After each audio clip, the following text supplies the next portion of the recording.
పేదల నుంచి ధనవంతుల వరకు ఆశ్రయం ఇచ్చే నగరం హైదరాబాద్. దేశంలోని ఇతర మెట్రో నగరాలతో పోలిస్తే తక్కువ జీవన వ్యయం, ఎక్కువ ఉపాధి అవకాశాలతో హైదరాబాద్ ప్రత్యేక గుర్తింపు సంపాదించుకుంది. అభివృద్ధి, జీవన సౌలభ్యం రెండూ సమపాలనలో ఉన్న అరుదైన నగరంగా హైదరాబాద్ నిలుస్తోంది. దీంతో తెలంగాణతో పాటు ఇతర రాష్ట్రాల ప్రజలు కూడా నగరంలో నివసించడానికి ఆసక్తి చూపిస్తున్నారు.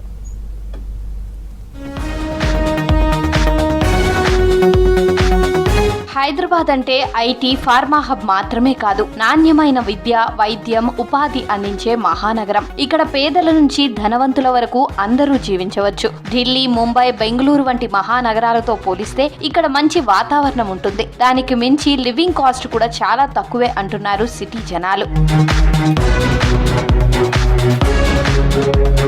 భారత్ లో ఐటీ హబ్ అంటే భాగ్యనగరమే గుర్తుకు వస్తుంది. ఇక్కడ వందల సంఖ్యలో ఐటీ సంస్థలు కొలువుదీరాయి, ఇంకా వస్తూనే ఉన్నాయి. ఇక ఫార్మా, ఏరోస్పేస్, అంతర్జాతీయ సంస్థల జీసీసీలు హైదరాబాద్ కు వస్తున్నాయి. బ్యాంకింగ్, రియాలిటీ రంగం వేగంగా అభివృద్ధి చెందుతోంది. ఉపాధి కోసం ఇతర రాష్ట్రాల నుంచి వచ్చిన వారు కూడా హైదరాబాద్ ను వదిలి వెళ్లేందుకు ఆసక్తి చూపించారు.